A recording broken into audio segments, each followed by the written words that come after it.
하나님의 말씀을 공략합니다. 로마서로 보고 있습니다. 오늘 13장의 말씀 1절부터 14절까지 보겠습니다. 로마서 13장 1절부터 봅니다. 256페이지.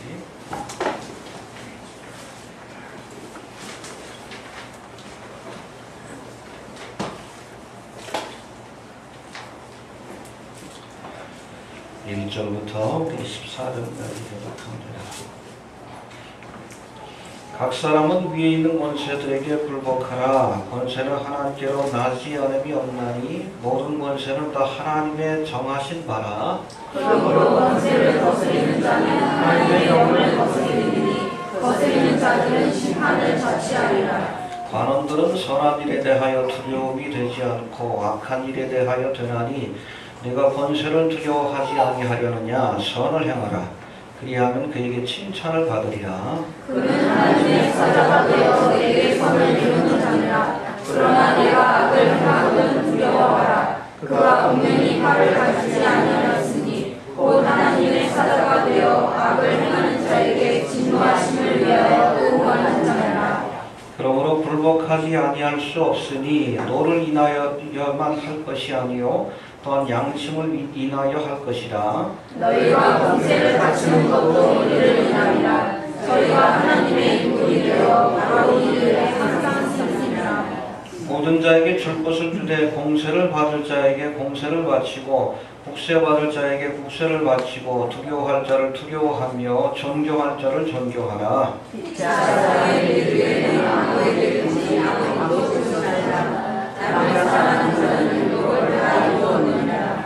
간음하지 말라, 살인하지 말라, 도적질하지 말라, 탐내지 말라 하는 것과 그 외에 다른 계명이 있을지라도 네 이웃을 네 자신과 같이 사랑하라 하신 그 말씀 가운데 다 들었느니라.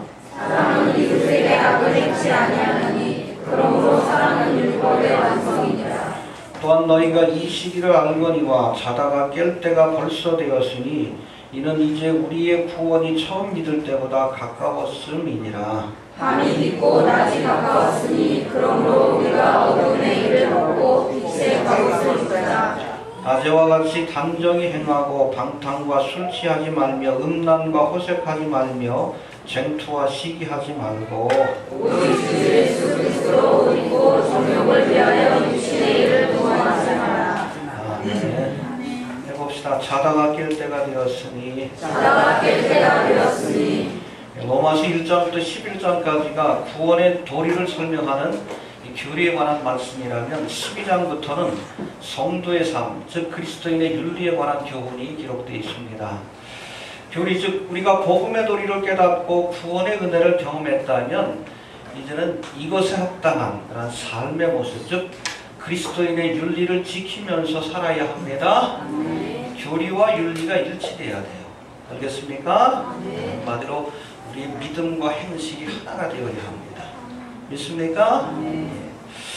우리가 지난 시간 그리스도인의 윤리에 대한 설명이 시작되는 12장의 말씀을 통해서 우리는 구속받은 성도들이라면 반드시 지켜야 할 몇 가지 삶의 원칙이 있다라고 우리가 살펴보았습니다.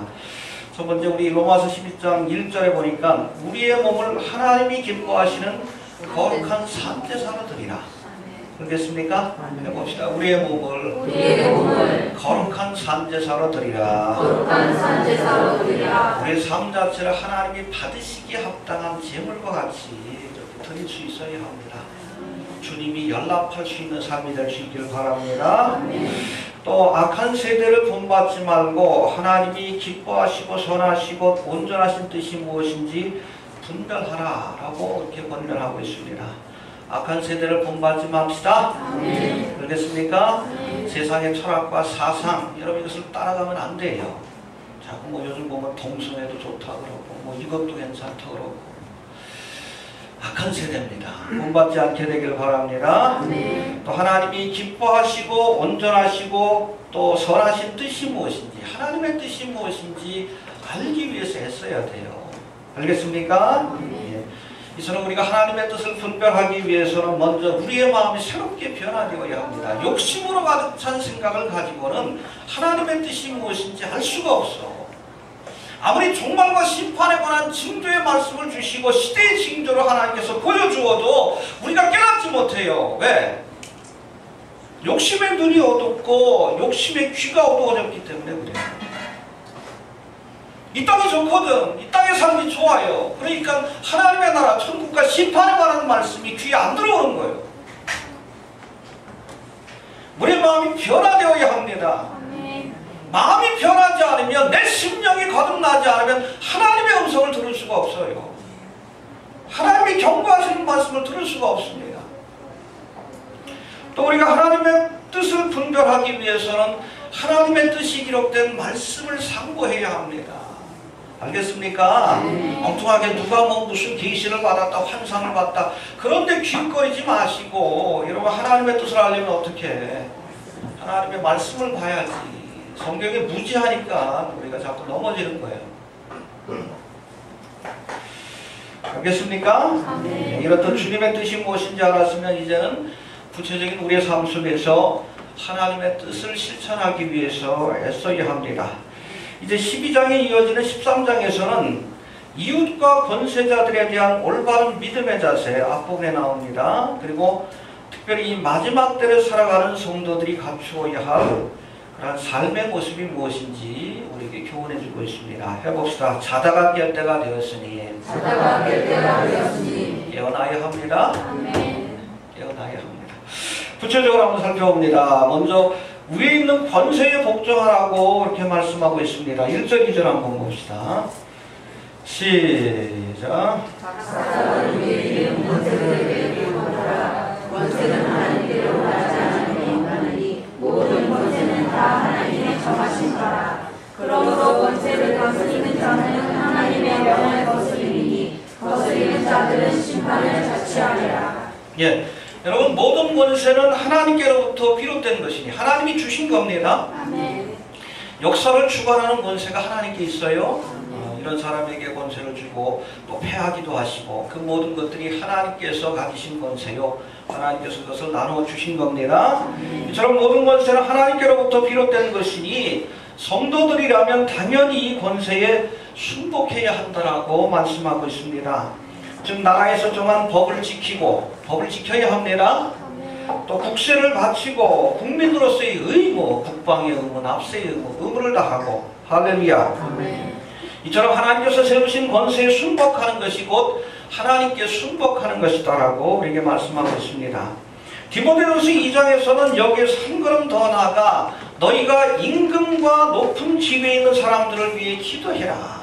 해봅시다. 권세자들을 위해 기도하라. 왜요? 그래야 우리가 경건과 단정한 중에 고요하고 평안한 생활을 할 수 있기 때문이라고 말씀합니다.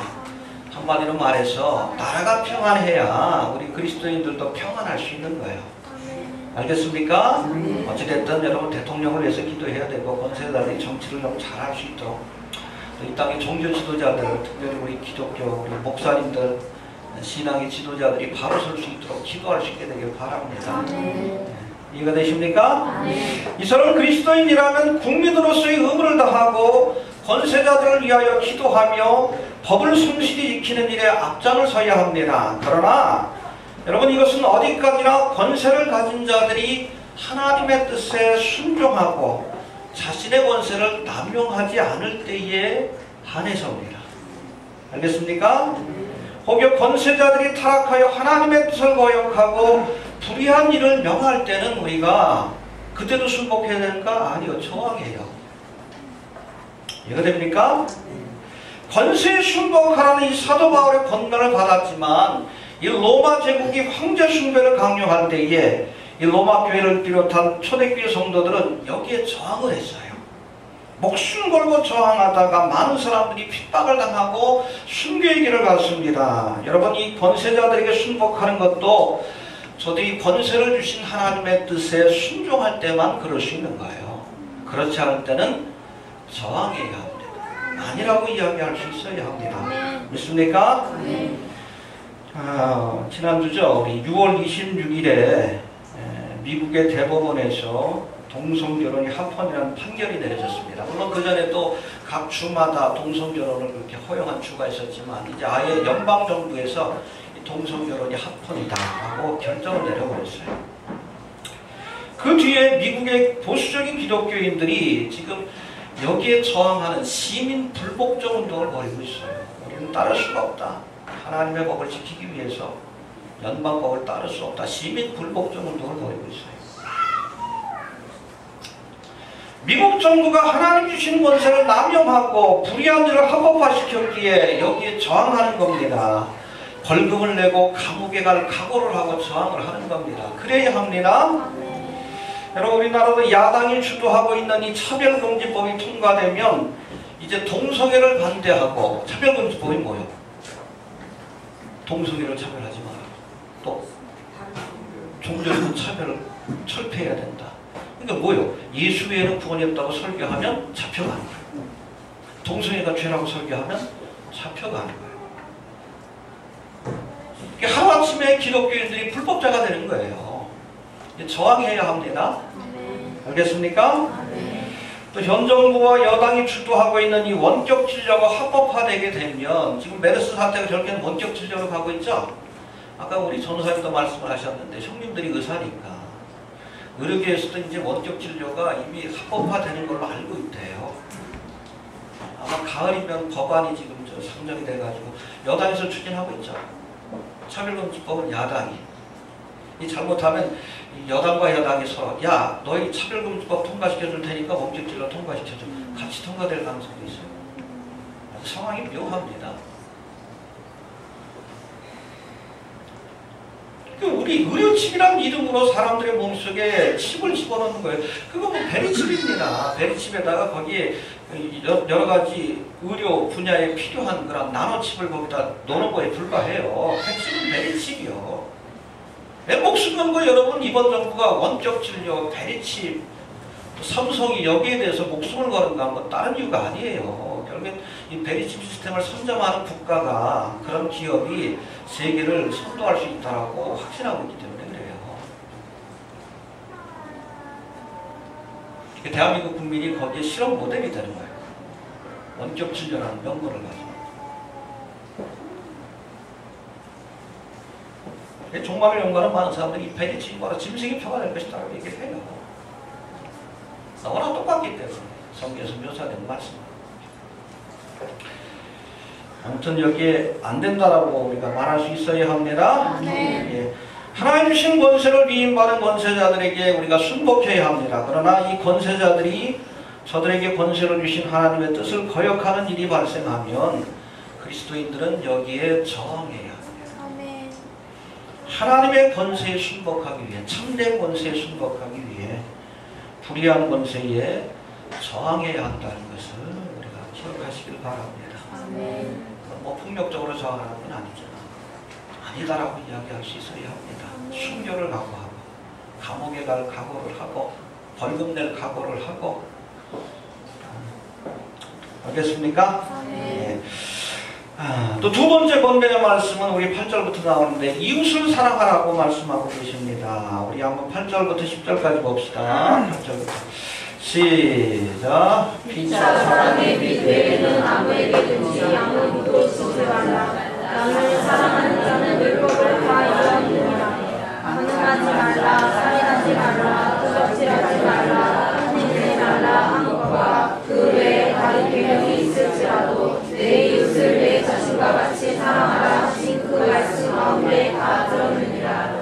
사랑은 이웃에게 악을 행치 아니하나니 그러므로 사랑은 율법의 완성이니라. 네, 그렇죠. 남을 사랑하는 자가 율법을 다 이뤘다. 다 이룬 것이다. 그리고 사랑은 율법의 완성이다. 할렐루야. 네. 마태복음 22장에서는 예수님께서 하나님을 사랑하고 네 이웃을 내 몸과 같이 사랑하는 것이 곧 율법과 선지자의 강령이다. 율법과 선지자는 여러분 구약의 말씀이에요. 성경 말씀을 두 마디의 말씀으로 이렇게 요약하면 하나님을 사랑하고 이웃을 사랑하라. 그러니까 우리가 율법을 우리가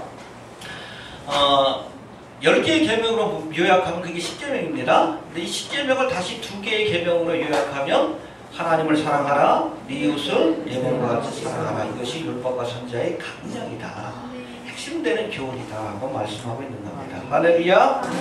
해봅시다. 사랑하라. 예. 그런데 요한일서 4장 20절에서는 또 누구든지 하나님을 사랑하노라 하고 그 형제를 미워하면 이는 거짓말하는 자니 보는 바 형제를 사랑치 않으면서 보이지 않는 하나님을 사랑할 수 없다라고 말씀하고 있습니다. 결국 우리가 이웃을 사랑하는 모습을 통해 하나님께 대한 사랑도 증명될 수 있다는 말씀이에요. 알겠습니까? 예. 본문에서는 특별히 사랑의 빛이라는 표현으로 이웃에게 사랑을 베풀어야 할 그리스도인의 책무에 대해서 우리에게 강조하고 있습니다. 8절 한번 봅시다. 시작. 사랑에게 대하면 아무에게든지 아무 빚도 주지 말라. 나를 사랑하는 자는 율법을 다 이루었느니라. 예, 사랑의 빛이라는 것은 뭐 딴 게 아니에요. 빚진 자의 마음을 가지고 사랑을 해라. 누구를? 이웃을. 알겠습니까? 예, 왜 그렇습니까? 우리가 먼저 하나님의 크신 사랑을, 은혜를 경험한 사람이기 때문에 우리 모두는 사랑의 빚진 자입니다. 빚진 자의 마음을 가지고 당연히 해야 할 일이요. 선택이 아니에요. 이웃을 사랑하는 것은 해도 되고 안 해도 상관없는 것이 아니라 당연히 우리가 먼저 하나님의 사랑을 경험했기 때문에 이 사랑의 빛을 갚아야 돼. 누구에게? 이웃에게. 이해가 되십니까? 이웃을 사랑하라고 말씀합니다. 그렇다면 어떻게 사랑해야 합니까? 오늘 본문에 보니까 이웃의 소유를 탐하지 않고 또 저들의 소중한 생명과 가정과 재산과 명예를 지켜주는 것이 사랑이라고 말씀합니다. 이게 여러분 바로 5째 계명부터 10째 계명까지 살인하지 마라. 이웃의 생명을 소중히 여겨라. 가늠하지 마라. 이웃의 가정을 지켜주어라. 그렇죠? 거짓 증거하지 말아라. 이웃의 명예를 지켜주어라. 있습니까? 도적질하지 마라. 이웃의 소중한 재산을 지켜주어라. 알겠습니까? 네. 또 이웃에게 복음의 소식을 전해주어서 구원의 은혜를 경험할 수 있도록 돕는 것이 사랑입니다. 열심히 복음을 전하세요. 예수 믿고 구원받을 수 있도록 인도해주는 것, 그것보다 더 큰 사랑이 어디 있어요? 알겠습니까? 또 혹여 이웃이 그릇된 길을 가고 있다면 이를 공개적으로 꾸짖어서 책망함으로 회개의 길로 인도하는 것도 사랑입니다. 해봅시다. 책망이 사랑이다. 책망이 사랑이다. 또 잠언 27장 5절에 보니까 면책이 숨은 사람보다 낫다. 공개적으로 그 사람을 꾸짖어 책망하는 것이 뒤에서 뭐 사랑한다고 얘기하는 것보다 낫다. 여러분 잘못된 길을 갔을 때 너 잘못된 길을 갔다라고 책망해 주는 게 사랑이에요. 나단 선지자가 그랬죠? 다윗이 그릇된 길을 갈 때, 그렇죠? 우리아의 아내 바세바를 범하고 그 남편을 전부터 최일성에 그렇게 내보내서 죽게 했을 때 간음죄와 살인죄를 저질렀습니다. 그때 나단 선지자가 다윗을 찾아가가지고 비유의 말씀을 주면서 당신이 그 주인이야. 네가 그 주인이라고. 그 자리에서 무릎 꿇고 회개했잖아, 이 다윗이. 나단 선지자가 책망해 주었기 때문에 회개하고 하나님 앞에 바로 서서 다시금 사명을 감당할 수 있었던 거예요. 여러분 그릇된 길을 가는 사람들, 또 세상이 죄악된 길을 갔을 때에 그 그냥 대충 바라보고 그냥 모른 척하는 게 그게 사랑이 아니요. 잘못했다고 책망해야지. 회개하라, 천국이 가까웠다. 지옥 가요, 지옥 가. 얼마 전에 제가 뭐 대만 워터파크 동성애 축제 뭐예요? 컬러 플레이 파티? 컬러가 뭐예요? 무지개 아니에요. 레인보우 파티입니다. 오랫동안 지속되었던 이 동성애자들을 위한 파티예요. 워터파크에서 쭉 하다가 분질이 폭발해가지고 보니까 이따 한번 보셔요. 완전 지옥불 같아. 잠깐 맛보게 하셨어요. 잠깐 빵 터지고 말았는데 그 안에서 사람들 뛰어다니는 거 보니까 지옥불 같아. 하나님이 주시는 경고입니다. 왜 그거 했어요? 6월 26일날 미국 대법원에서 그 결정냈죠? 동성애 합법화. 전 세계를 대표하는 미국 합법화 시켰잖아. 신난다고 축제버리고 워터파크 것이.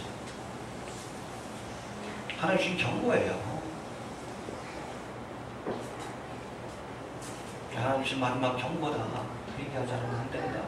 제가 그랬었더니 어떤 분이 또 그냥 답글을 달았다고, 그냥 우리가 그분들을 위해서 동성애자들도 사랑해야 되니까 그분들을 위해서 기도해 줘야지, 이런 건 아닌 것 같아요.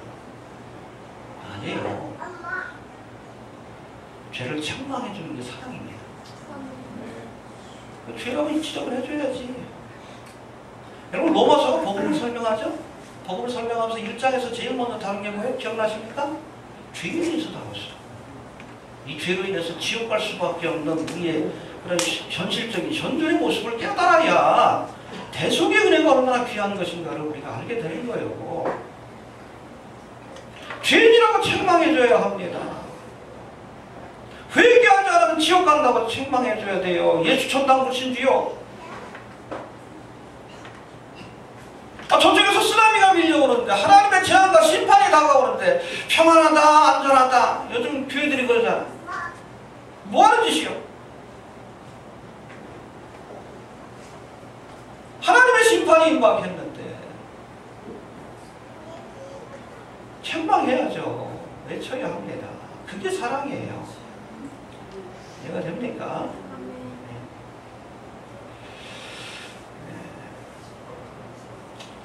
마지막으로 11절부터 보면 특별히 마지막 때를 사는 우리에게 주시는 말씀 자다가 깰 때가 되었다라고 말씀합니다.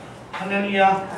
11절부터 한 번 더 하시고 11절만 봅시다. 시작. 또한 너희가 이 시기를 알고니까 자다가 깰 때가 벌써 되었으니 이는 이제 우리의 구원이 처음 믿을 때보다 가까웠습니다. 11절부터는 특별히 마지막 때를 사는 성도들에게 주시는 권면의 말씀이라고 볼 수 있습니다. 이 초대교회 성도들은 사실은 예수님이 자신들이 사는 세대에 오신 줄도 알았어요. 내가 올라간 그대로 그래서 볼 자도 있으리라. 그래서 예수님의 재림이 임박한 줄만 죽기 전에 주님 오실 줄로 대부분 생각했어요. 그러다가 자꾸 늦어지니까 예수님의 재림 자체도 의심하게 되니까 베드로가 편지를 쓰죠. 베드로후서에서 죽기는 하루가 천년이 하루 같다. 그렇죠? 하나님께서 재림을 연기하시는 것을 한 영혼이라도 더 구원하기 위해서 참고 인내하시는 것이다. 그러나 반드시 오실 것이다. 할렐루야. 네. 이틀을 기다리셨잖아요. 그렇죠? 2000년. 그러나 얼마 안 남았습니다. 그래서 이 말씀을 통해서도 보면 이 초대교회 성도들 적어도 사도 바울은 주님이 곧 오실 줄로 그렇게 믿고 있었어요. 그렇게 믿고 사는 것이 이게 정상적인 믿음의 모습이에요. 그래서 초대교회 성도들은 만날 때 뭐라고 인사했어요? 할렐루야 아멘 안 그랬어. 빨리 주님 오시옵소서 그렇지. 또 그렇게 믿고 있었고 그래서 교회를 뭐라고 표현했다고요? 종말론적 공동체. 신학대학원에서 공부할 때 들었던 그게 그거예요. 종말론적, 교회는 종말론적 공동체였다. 종말에 대한 신앙을 교회가 잊어버렸다. 그건 여러분 타락한 교회예요. 라오디게아 교회 모습이에요. 초대교회 메시지, 여러분 핵심적인 메시지가 뭡니까? 하나님의 나라. 세상 나라가 아니에요. 우리가 마태복음부터 우리 요한복음까지 복음서의 주제를 킹덤 오브 갓이라고 얘기를 해요. 하나님의 나라. 주제가 바로 그거예요.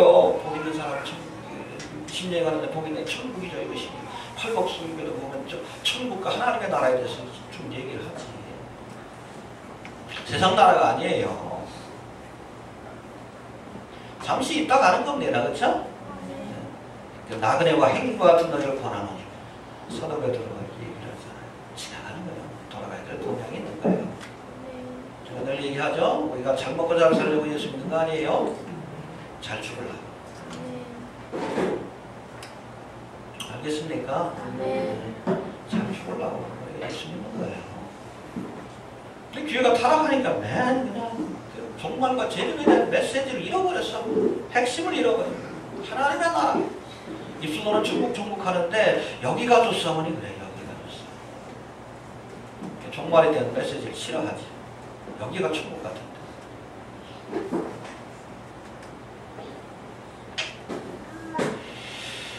예, 사도 바울이 뭐라고 합니까? 이 시기를 알거니와 자다가 깰 때가 벌써 되었으니 할렐루야. 이제 우리의 구원이 처음 믿을 때보다 더 가까웠다. 세상에 대한 미련 욕심 버리고 하나님의 나라를 소망하며 산다. 건면하고 있는 거예요. 이 말씀에 우리가 귀를 기울여야 합니다.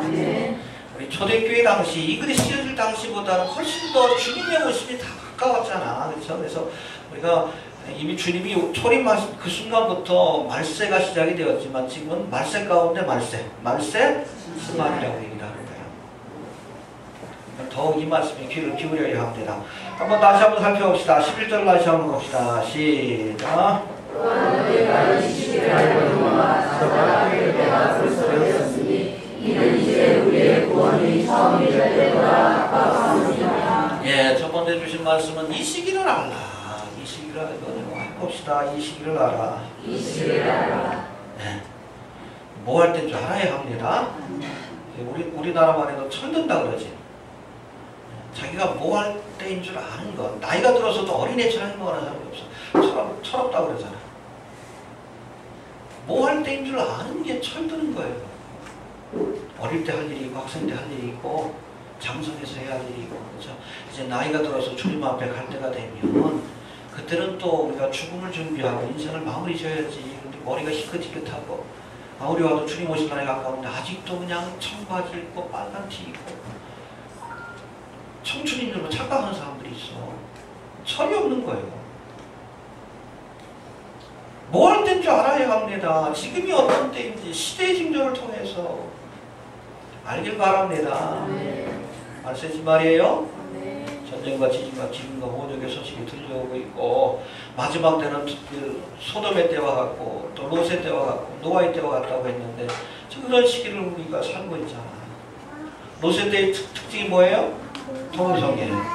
전 세계가 이제 동성애가 합법화되고 있는 6월 26일 날 그때 미국이 21번째로 동성애를 합법화한 나라가 됐어요. 근데 최근에 뉴스를 보니까 이미 전 세계적으로 한 37개 나라가 동성애를 합법화시켰다고 합니다. 동성 결혼을. 대세가 되고 있는 거예요. 롯의 때, 롯의 때. 마지막 때의 진정되라. 노아의 때의 특징은 네피림이에요. 하이브리드 인간. 천사와 인간이 결합된 네피림. 지금 그렇잖아. 인간과 기계의 구분이 사라졌어요. 터미네이터 이번에 나온 거 보면 거기 보면 신인류에 대해서 나옵니다. 인간의 분자 구조가 기계하고 결합된 신인류. 이게 트랜스휴머니즘이에요. 우리가 공상과학 영화에서만 나오는 거라고 생각하면 안 됩니다. 상당한 기술이 지금 발전이 돼 있어요. 우리의 뇌에다 칩을 이식을 해서 곧바로 뭐라고 하나요? 도서관에 있는 그 지식을 한 1분 내지 2분 만에 우리 뇌에다가 다운로드 시키는 그 기술도 이미 좀 나와 있는 상태고 로봇 팔이라든지 이런 것들 보편화되고 있습니다. 2049라고 유엔 보고서에도 그게 나오잖아. 조만간 이제 인간과 기계의 구분이 사라지는 시대가 올 것이다. 인간과 기계, 또 인간과 동물. 이 구분이 사라지라. 하이브리드 인간이죠. 이게 바로 현대판 네피림이에요. 이게 종족 자체를 말살시키기 위한 사탄마귀의 계획 속에서 진행되는 일이라고 봐야 합니다.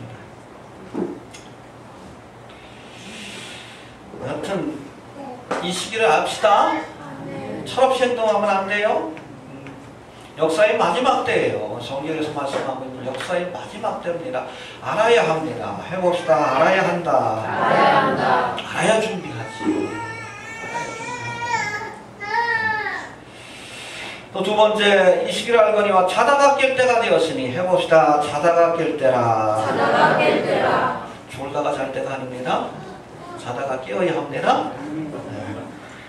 지금까지는 잠자고 있었다 할지라도 이제는 깨어나야 합니다. 영적으로 깨어나야 돼. 왜요? 주님 오심이 임박했으니까 깨어서 우리가 새 옷을 갈아입고 또 주님의 주신 사명에 충성하는 모습으로 살다가 부르시면 가야지. 그냥 입에다 그냥 집자공 붙여놓고 그렇죠? 부시시한 모습으로 주님 만나면 안 되잖아. 준비합시다. 네. 깨어납시다. 네. 영적으로 깰 때입니다. 네. 특별히 우리 11절에 보니까 우리 11절 다시 한번 봅시다. 시작. 또한 너희가 이 시기를 알거니와 자다가 깰 때가 벌써 되었으니 이는 이제 우리의 구원이 처음 될 때보다 가까웠으니라. 예, 우리가 깨어야 할 이유에 대해서 우리 하반절에 설명하는데 왜? 우리의 구원이 처음 믿을 때보다 가까웠기 때문이다. 할렐루야. 네. 성경적 의미에서 구원은 뭐라고 했습니까? 뭐로부터의 구원이에요? 죄와 사망의 권세로부터의 구원이에요. 이해가 됩니까? 우리 창세기 보니까 본래 인간이 창조되었을 때는 영원히 죽지 않도록 지음받았습니다. 그래서 에덴 동산에 선악과만 있었던 것이 아니라 생명나무 씨앗 그거 먹으면 영원히 우리가 늙지 않고 죽지 않고 영생을 얻도록 하나님께서 본래 계획하신 거예요. 근데 인간이 범죄함으로 죽음과 저주가 심판의 결과로 찾아오는 거예요. 알겠습니까? 그래서 구원은 뭐 딴 게 아니에요. 본래의 모습을 회복하는 겁니다. 그래서 구원받았다는 표현을 요한복음에서는 뭐라고? 영생이라고. 하나님의 세상을 참 사랑하신 독생자를 주셨으니 이는 저를 믿는 자마다 멸망치 않고 영생을 얻게 하려 하십니다.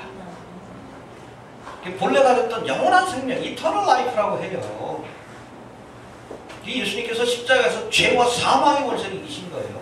예수를 믿으면 영원히 삽니다. 무릇 살아서 나를 믿는 자는 죽지 않을 것이고 죽어서 나를 믿는 자는 다시 살 것이고 살아서 나를 믿는 영원히 죽지 아니하리라. 할렐루야. 아멘. 부활과 영생을 약속해 주셨어요. 이게 바로 구원입니다. 이게 구원이에요. 알겠습니까? 예. 어떤 성경적 의미에서의 구원은 우리가 죄사함 받고 영생을 얻는 거예요. 영생을 얻는 것이 구원입니다. 이런 의미에서 살필 때에 현재 우리가 얻은 구원은 구원의 실체라기보다는 뭐라고 했습니까? 구원에 대한 약속이에요. 영생할 수 있는 몸으로 변화되어야 합니다. 언제? 휴가의 사건 때 우리의 몸이 부활의 영광스러운 몸으로 변화될 때에 구원의 실체를 얻게 되는 겁니다. 지금은 약속을 받은 거예요? 알겠습니까? 예, 그래서 오늘 본문에서 말하는 구원이 바로 그겁니다. 우리의 구원이 처음 믿을 때보다 가까웠다. 즉 예수를 믿는 순간 우리가 받은 구원에 대한 약속, 영생에 대한 약속을 이제 구원의 실체인, 부활의 영광스러운 그런 사건에 참여함으로 얻게 될 구원의 실체인, 구원의 실체로 경험할 그 순간이 가까웠다는 뜻입니다. 믿습니까? 아멘. 다시 말하면 부활의 사건에 참여할 순간 우리가 종말과 휴거의 사건이 임박했다는 그런 말씀을 우리에게 주고 계십니다. 그런 걸 우리가 끼워서 주의 오심을 예비하고 준비할 수 있게 되길 바랍니다. 아멘. 다 휴거됩시다. 아멘. 이 몸으로 올라가는 게 아니에요. 영원히 죽지 않을 영광스러운 부활의 몸으로 휴거된다라고 부활점을 알려진 고린도서 15장에서 말씀하고 있습니다. 할렐루야. 또 12절 말씀을 다시 한번 봅시다. 12절 시작. 밤이 깊고 낮이 가까웠으니 그러므로 우리가 어둠의 일을 벗고 주의 갑옷을 입자. 예, 여기 보니까 밤이 깊고 낮이 가까웠다 하십니다. 해봅시다. 밤이 깊고 낮이 가까웠다. 여러분, 밤이 깊었다는 것은 낮이 가까웠다는 징조입니다. 이 땅에 어둠의 세력들이 득세하고 죄악이 관영한 모습을 지켜보면서 우리가 안타까움을 느끼지만 한편으로는 이것은 주님 오실 때가 가깝다는, 낮이 가깝다는 시대의 징조이기도 합니다. 할렐루야. 여명의 아침이 밝아오기 바로 직전이 가장 어두운 것이에요. 주님 오실 날이 가깝습니다. 뭘 통해 알 수 있어요? 이 땅이 죄악으로 가득 찬 모습, 교회가 배도의 길을 가는 모습을 보면서 아, 주님 오실 날이 가깝구나. 믿지 않는 사람은 뭐라 그래요? 말세다 그러죠. 지금 말세입니다. 알겠습니까? 또 우리 12절부터 14절까지 우리 다시 한번 봅시다. 시작. 밤이 깊고 낮이 가까웠으니 그러므로 우리가 어둠의 일을 벗고 주의 갑옷을 입자. 낮에와 같이 단전히 행하고 방탕과 술취하지 말며 음란과 화색하지 말며 쟁투와 시기하지 말고 오직 주 예수 그리스도로 믿고 정욕을 위하여 주시를 불평하지 말라. 예, 여기 보니까 낮이 가까웠으니 이제는 어둠의 일을 벗고 빛의 갑옷을 갈아입으라. 옷을 갈아입으라고 말씀합니다. 14절에도 예수 그리스도로 옷 입고 정욕을 위하여 육신의 일을 도모하지 말라라고 말씀하고 있습니다. 해봅시다. 옷을 갈아입자. 삶의 모습을 바꾸라는 뜻이에요. 그래서 성경에서 말할 때 이 옷은 첫 번째 신분을 의미해요. 우리 신분마다 입는 옷이 다르죠? 군인들이 입는 옷이 있고, 경찰들이 입는 옷이 있고, 간호사들이 입는 옷이 있고. 알겠습니까? 예. 옷은 신분을 상징합니다. 12절에 보니까 빛의 갑옷을 입으라고 우리에게 말씀합니다. 이렇게 말씀하시면 우리가 어둠의 세력과 영적 싸움을 싸워야 할 그리스도의 군사임을 상기시킨 말씀입니다. 내 믿음을 지키기 위해 싸워야 합니다. 아멘. 또 어둠의 세력에 붙들린 사람들을 구원하고 이 땅의 어둠의 세력들을 물리치기 위해서 영적 싸움을 싸워야 합니다. 빛의 갑옷으로 갈아입읍시다. 아멘. 또 옷은 행실을 상징합니다. 옷을 갈아입으라 하시면 우리의 행실과 삶의 모습이 바뀌어야 한다는 뜻입니다. 14절에 보니까 주 예수 그리스도로 옷 입으라라고 말씀합니다. 이것은 예수 그리스도로 예수님처럼 살기 위해서 애쓰는 삶, 예수라면 어떻게 할 것인가를 생각하면서 사는 삶, 이런 삶의 모습으로 변화되어야 한다는 것을 우리에게 주시는 말씀입니다. 예수님처럼 삽시다. 아멘. 알겠습니까? 예. 노예 때와 같이 롯의 때와 같이 죄악에 관영한 시대지만 구별된 삶을 통해서 하나님께 영광을 드러내고 많은 영혼을 구원의 길로 인도하는 일에 힘써야 할 줄로 이렇게 믿으시길 바랍니다. 정리합니다. 자다가 깰 때입니다. 깨어나야 돼. 깨어서 시대의 징조를 분별하고 언제 주님 오실지 알지 못해요. 준비된 모습으로 맞이할 수 있도록 깨어나시길 바랍니다. 밤이 깊고 낮이 가까웠다라고 말씀합니다. 어둠이 관영하고 죄악이 관영한 시대예요. 롯의 때와 같고 노아의 때와 같은 그러한 시대를 살고 있습니다.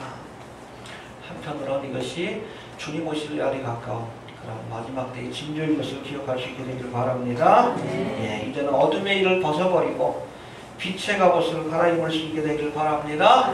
예수 그리스도로 옷 입고 이제는 예수님처럼 거룩하고 구별된 삶을 살기 위해 애써야 합니다. 예, 우리 11절 말씀 한번 다시 한번 보고 마치도록 합시다. 시작. 또한 우리가 이 시를 알거니와 자다가 깰 때가 벌써 되었으니 이는 이제 우리의 구원이 처음 믿을 때보다 가까워졌습니다. 입시다. 깨어납시다.